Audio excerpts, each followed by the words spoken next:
Action. Yeah. Okay, do you want to do it better? Action, quiet on set, please. Thank you very much. Oh! What is it with Welsh folk or Cardiff folk and dry robes? It's giving wanker. Yeah, I know. But what I will say, which I think gives me a little bit of like a little get out of free card, is on-set life. I'm not being funny, it's fucking cold. You're outside all day and it's the only thing I found that's ever keeps me dry and warm. To be fair, that's the first time that I was introduced to dry robes because everyone behind the camera had them and they'd fling them on as actors when, but they're literally so distasteful. Like, when I see them, I have a visceral reaction. It's not vocal, it's literally this. I probably was that person before I got on, to be fair. But I have a dog, though, as well. I feel like dog walkers are the new... No, that revokes your get out of free jail card. Mean? That's a chance card you just played there because that's an excuse. Because you can look good... And you look worse than the dog. Yeah. I thought they were for like surfer dudes when they're getting changed on the beach. Cool. Originally. Hot. Nice. Yeah. Tasteful. But when I'm walking down Cathedral Road, no. I also think it depends what area code you're in Cardiff, whether it's acceptable or not. Like, if you're in Cathedral Road, I'm not sure it's acceptable anymore. It's not. Whereas on this side of town, I think it's actually okay. You've got to your door or your mudroom and you've gone, let me not take my nice North Face, like really warm coat. I can promise you, that is the only warm coat I have right now that fits. But I am planning on getting a puppy.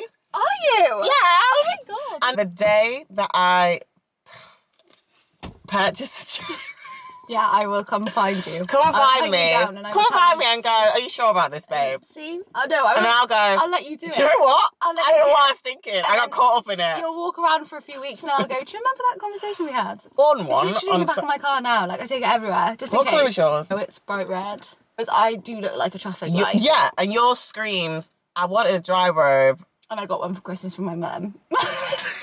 That's what mine screams, and that's what it was. I get it. I get it. Okay, sorry. I thought she was wearing a dry robe.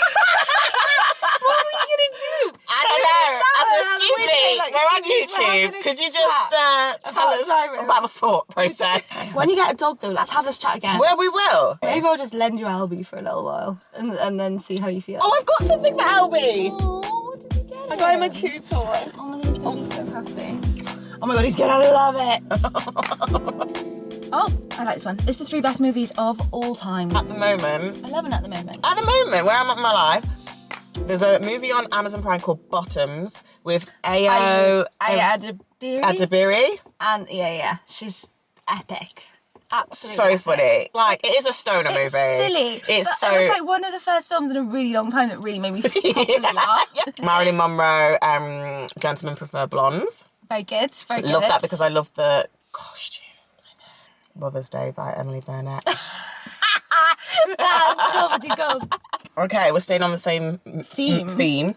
If there was a movie about my life, what would it be titled? Oh dear. Hell. But like a series of fortunate events. Yes. If our life was a sitcom, which would it be and why? So I think it would be like, obviously, like a black version of like Ab Fab or something. Like the brown girls version of Dawn French. Dawn French. And it'll go on for like 25 seasons. We are 2 actors, BBC. If anyone's... And then we'll be like 50 and we'll do a reunion. Yeah. And everyone will be like, paid so much money for that reunion. Yeah, and Letterman would have us on. Okay, it's stories, man. This is the theme. Okay. Stories. I love it. So if you had to rewrite the story about how we met, what would the story be? This is great because you're a writer. I know. We met at the BAFTAs. We met at the Welsh BAFTAs. And she came up to me and said... Oh, God, no. Do you live here? What? I was like, yeah, I live in Cardiff. She was like, can we be friends? And I was like... Yeah, sure, because I was with Harry and I think you saw like a couple together and you were like, can we be friends? And I was like, yeah. And I was like, I like her already. And she's like, we've just moved here, we need some couple friends. Like, I think you'd be great. I felt like I was auditioning for the role. I was like, okay, gotta be fun tonight. We danced all night. It was great. And we were presenting together and also we're interracial couple, you know? So it was kind of like... It did. Yeah, to be fair, it was this weird. And also, it sounds like really daft, but like in the television film world in Cardiff, there really aren't that many of us. So it was like, hi! It just gravitate towards each other, just met tonight. It did. No, I met quite a lot. I think I met all the... Yeah, they really did. Not like... I don't think many people... I don't think many brown people won. So I think they had to really do it for the presenting side. I think we were really... It was all the brown people. It was me, you, Mally, Tace, and... Oh yeah, Abby Hearn. Sorry, I'm supposed to... And Mel, yeah. I'm supposed to be rewriting this story, not doing the story that was there. Are you ready to get deep? Yeah. Getting deep, y'all.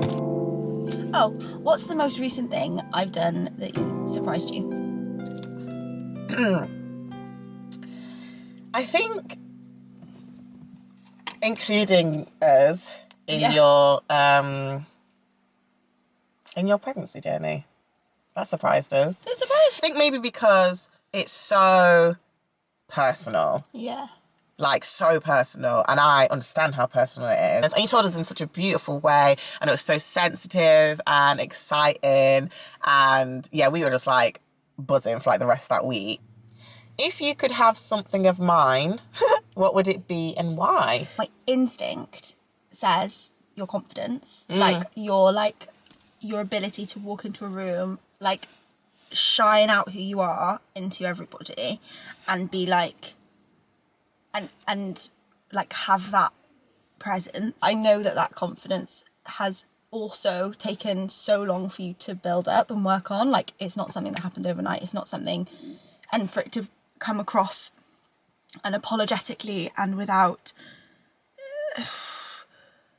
with no holes barred, but still with kindness and with generosity. And like, I just think that balance is so hard to meet. You meet people with that level of confidence, and sometimes it can be a bit like, who do you think you are? Like, there's something about the way that you present yourself and the way that your confidence shines, and it's because you're the person that you are and how amazing you are, that it draws you in, and you're like, oh my God, like, give me, I want to be around that, I want to be in that, I want to be part of that. You don't go like... And I think I just think that's the most amazing gift. Yeah. And for someone that's like so good at like being, like you're weirdly so brilliant at being vulnerable with people when you get to know them, and like, and being really honest and like sharing and like, again, I think I've met you at a certain time in your life where that has been a thing. So like, that's the version of you I know. I have no idea what pre-cancer journey was like, and whether there's been a massive shift in that in your life. Like, this is just the version of you that I know. I feel like you're always sussing out whether you want to share with that person or, like, initially it's like, I go in like this so that I know who I am, and I'll suss out who you are before you can come in. Yeah, and have that access. Yeah. That's so true. I just think that's really magical, actually. Thank you. What do you use in your hair? In my hair? Yeah. It's called Mixed Chicks. Nice. But this is second day hair. So the coils are like... I know. What do you think I think is my greatest accomplishment? Oh, I don't know. Yeah, it's an interesting one. What do I think that your greatest accomplishment? No. What do you think? I think my greatest accomplishment is, and then I think we should add an edge onto that. It's like, actually, that's not your greatest accomplishment.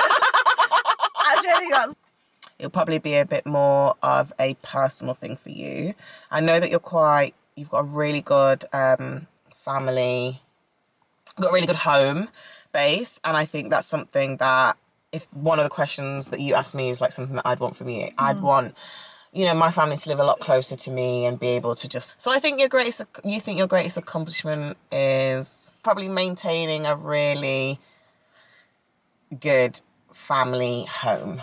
You know what? I'm so, like... Somewhat close to that. Really glad that one of, like, my closest friends know that my biggest accomplishment isn't to do with my work or my career, but the whole reason that does okay and that I stay sane in it is because of the roots that I have here. How am I most like you, and how does that scare you? Scare me? Yeah. Okay, yeah. All right, I would say... The roller coaster emotions. Like, I don't know if you know this, but like, your face has subtitles. Has anyone told you that before? Be shit in the traitors. Yeah, you'd be awful. What do I do that distracts from our relationship? I thought it was what to use. Distracts is a really hard one because like I don't think you do distract from the relationship. I think you're very engaged. That because of how you said just literally just then, I make you like I think that okay, like I guess my main thing would be that like, and this isn't just you. I think this is a question for both. Oh, spit it out. So we give enough space to just be. Sometimes we catch up with agendas and with things to do. Yeah, that's bang on.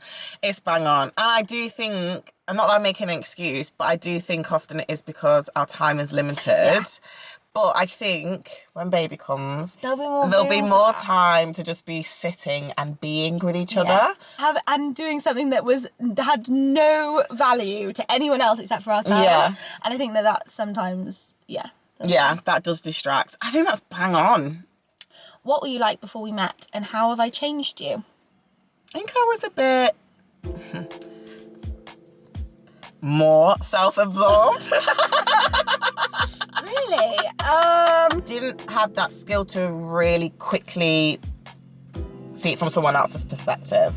Coming to Cardiff, meeting you guys, and definitely since my diagnosis, I've just been way less like, whoa, those things, wow, they mattered then, they really don't matter now. They really don't matter then. And maybe they didn't matter then that much, but they really don't matter now. I'd love to take the credit for that to be me.